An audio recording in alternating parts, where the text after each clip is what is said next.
Oke, kita bahas yuk. Ada satu ide nih yang katanya udah berkali-kali dinyatakan mati, tapi kok ya bangkit lagi, bangkit lagi. Sebuah ide yang bisa bikin jutaan orang terpesona sama janjinya, tapi di sisi lain bikin jutaan orang lainnya ketakutan. Hari ini, kita bakal bongkar ide yang sepertinya nggak bisa mati ini, sosialisme.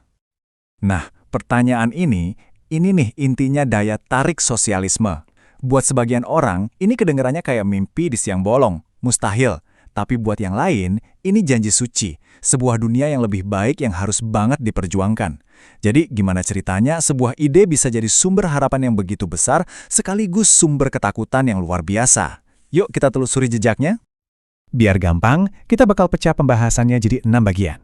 Kita mulai dari kelahirannya di tengah bisingnya mesin-mesin pabrik, terus kita kenalan sama para pemimpi pertamanya, abis itu kita lihat gimana ide ini jadi lebih ilmiah, gimana ide ini jadi sebuah negara, menyebar ke seluruh dunia, dan terakhir, gimana konsep pembebasannya terus berevolusi sampai sekarang. Nah, yang perlu kita tahu, sosialisme itu nggak lahir di perpustakaan atau di ruang diskusi para filsuf yang nyaman. Sama sekali bukan. Ide ini lahir dari penderitaan yang benar-benar nyata, lahir dari rahim sebuah zaman yang mengubah segalanya, revolusi industri.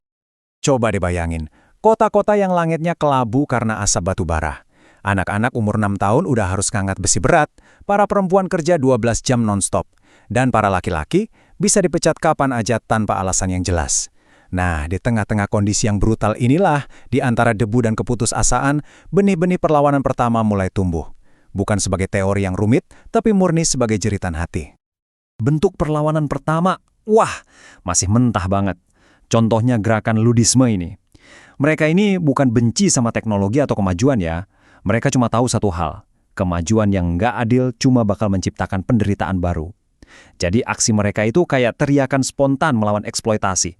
Sebuah kemarahan, jauh sebelum ada manifesto yang merumuskannya secara rapi. Nah, dari percikan-percikan perlawanan tadi, muncullah para pemikir pertama yang mencoba membayangkan dunia yang sama sekali berbeda. Senjata mereka bukan kekerasan, tapi pena dan ide. Mereka ini dikenal sebagai kaum sosialis utopis, para arsitek masyarakat impian. Masing-masing dari mereka punya resep yang beda-beda. Saint-Simon, dia bayangin masyarakat yang diatur oleh para ilmuwan, bukan lagi para bangsawan. Fourier, dia mimpiin komunitas di mana kerja itu rasanya kayak lagi main, bukan beban.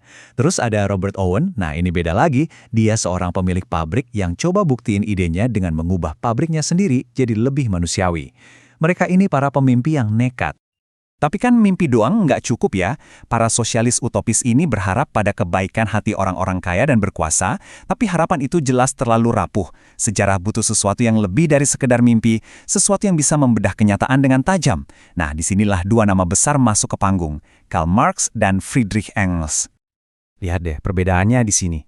Marx dan Engels itu mengubah total cara pandang sosialisme. Dari yang tadinya cuma harapan moral, jadi sebuah analisis yang katanya ilmiah. Mereka nggak lagi nanya, dunia yang ideal itu kayak apa sih? Pertanyaan mereka lebih dalam.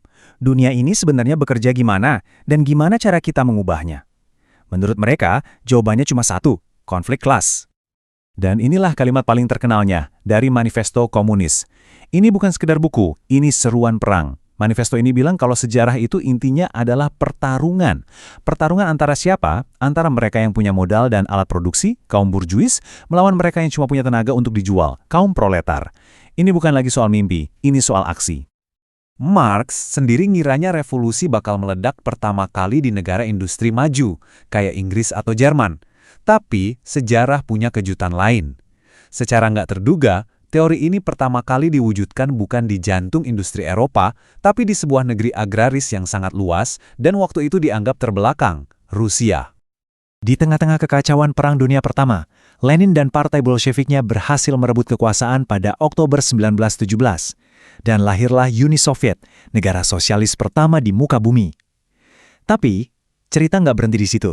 Wafatnya Lenin nggak lama kemudian justru membuka babak baru yang penuh konflik internal yang bakal sangat menentukan arah revolusi ini ke depannya. Efek dari lahirnya Uni Soviet, nyebar kemana-mana. Sosialisme tiba-tiba jadi semacam bahasa perlawanan global.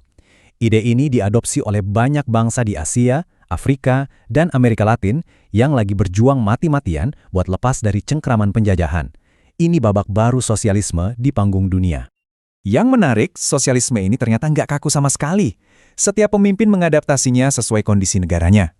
Mau di Tiongkok misalnya, membangun revolusinya dari kekuatan petani, bukan buruh pabrik. Beda lagi sama Nehru di India yang coba menggabungkannya dengan demokrasi.